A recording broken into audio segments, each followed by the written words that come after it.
Kylian Mbappé va prolonger au Paris Saint-Germain pour 3 années supplémentaires. Chose étonnante, reste jusqu'à la fin parce que je voudrais t'expliquer pourquoi Kylian a choisi de rester au Paris Saint-Germain et dire non au Real de Madrid, son club de cœur.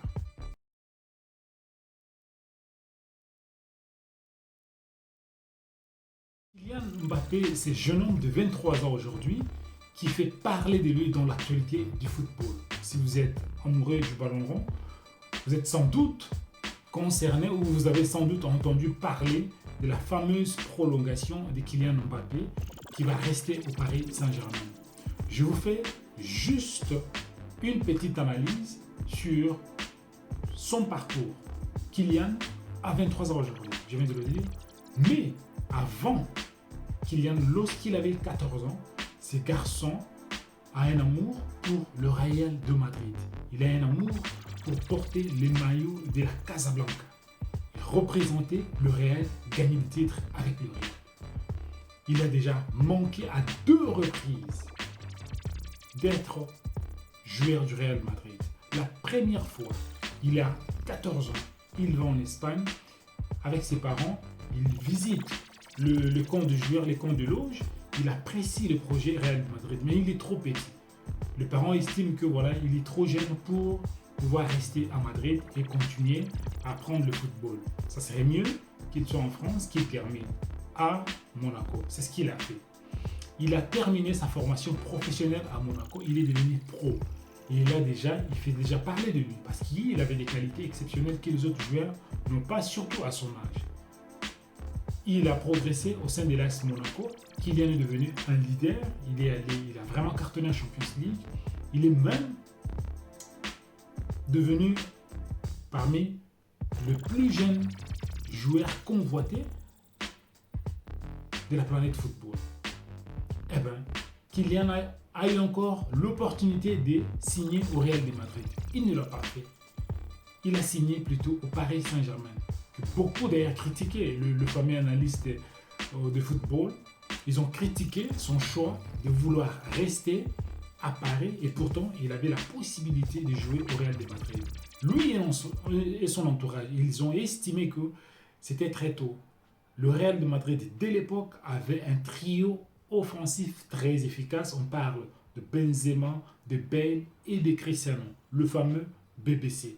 Et donc, Kylian n'aurait pas beaucoup d'opportunités de jouer, il n'aura pas beaucoup d'attention, il ne va pas tirer la lumière parce que c'est ça aussi. On ne va pas beaucoup le mettre en valeur. Et donc, son entourage a estimé qu'il serait mieux au Paris Saint-Germain et aider Neymar à pouvoir faire monter le club, surtout en Champions League. Et donc, lorsqu'il est recruté au Paris Saint-Germain, l'objectif, c'est vraiment de pouvoir aider Neymar à pouvoir soulever le club, l'amener un peu plus haut. Mais il s'avère que Neymar n'a pas vraiment répondu aux exigences qu'on attendait de lui, et surtout aux objectifs dont le Paris Saint-Germain a déboursé 220 millions pour l'acheter. 220 millions d'euros, j'ai oublié. Et donc, Kylian a fait ses preuves pendant 5 ans au Paris Saint-Germain.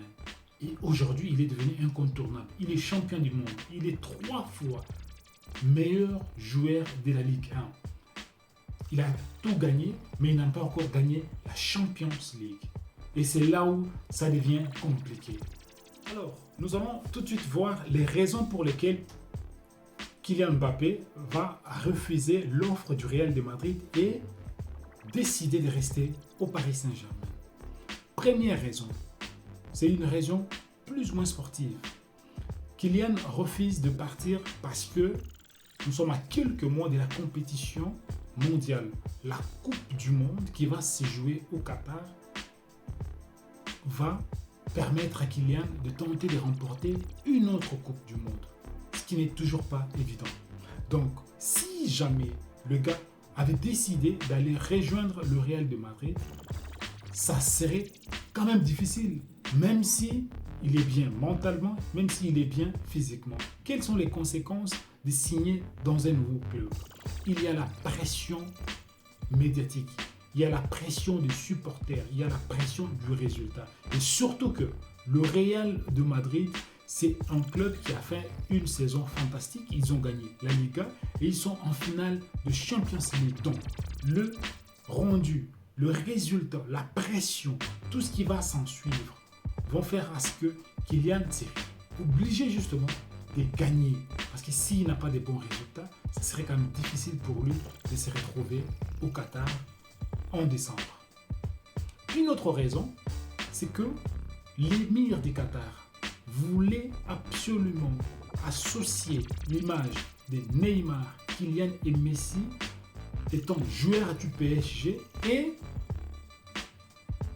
participant à la Coupe du Monde. Pour eux, c'était essentiel de pouvoir voir ces trois joueurs participer à la Coupe du Monde en étant joueurs du PSG. Donc c'était important pour le Qatar, puisque le Qatar, ils sont quoi? Ils sont propriétaires du Paris Saint-Germain. Voici d'autres considérations.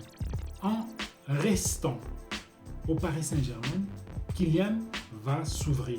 Il aura beaucoup plus de pouvoir. Ça voudrait dire qu'en interne, il a déjà critiqué le club, sa gestion des stars, surtout les Sud-Américains qui ont beaucoup d'opportunités, ils ont beaucoup de largesse, ils peuvent faire n'importe quoi. Et parfois, ça l'énerve parce que lui, il a envie de gagner des titres et les gars ne sont pas concentrés puisque voilà, ils aiment trop la fête. Ils sont tellement favorisés, donc ils ont des vacances parfois qui sont quand même discutables. Deuxième chose, Kylian, en restant au Paris Saint-Germain, il va faire partir les directeurs sportifs, Leonardo, avec qui ils ne sont pas en bon terme. Et aujourd'hui, on parle de notre directeur sportif qui connaît évidemment la famille Mbappé et qui va tenter de signer au Paris Saint-Germain. Donc, ça lui donne plus de pouvoir. Il aura en fait les projets aujourd'hui et concentré et conçu autour de Kylian, contrairement à ce qui s'était fait à l'époque quand il signait en 2017. Aujourd'hui, c'est vraiment, on va dire, la tête d'affiche du club parisien. Troisième chose, et non le moindre, c'est le pouvoir financier. Qu'est-ce que ça implique, la signature de Kylian? Première chose, 300 millions d'euros à la signature, 100 millions de primes de fidélité par an durant 3 ans, plus 105 millions d'euros par an pendant 3 ans de contrats d'image, de publicité, etc.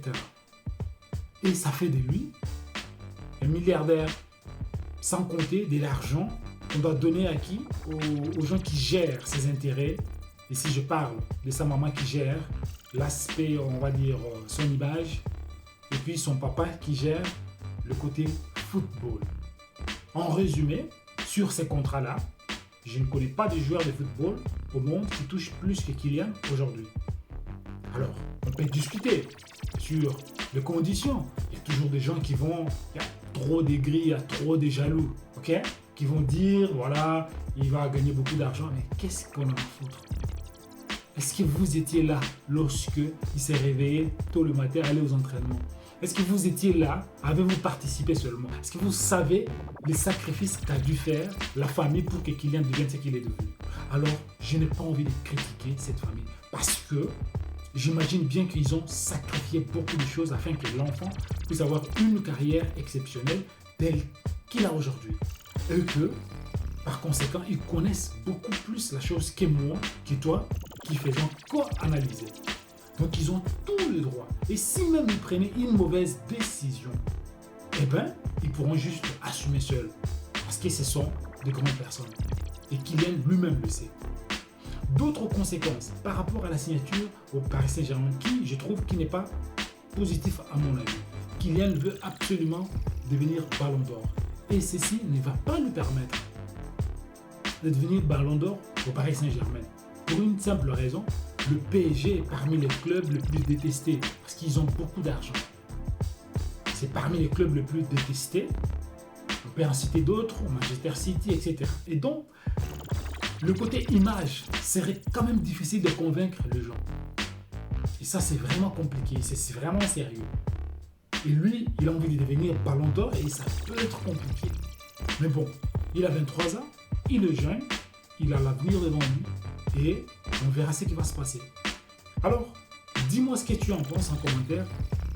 Est-ce que tu aurais refusé l'argent si jamais c'était ton enfant ou c'était toi qui étais la star dont on parle aujourd'hui? Dis-moi ce que tu en penses, dis-moi en commentaire tout et surtout n'oublie pas de t'abonner et surtout de liker cette vidéo. Merci pour ton attention. Ciao!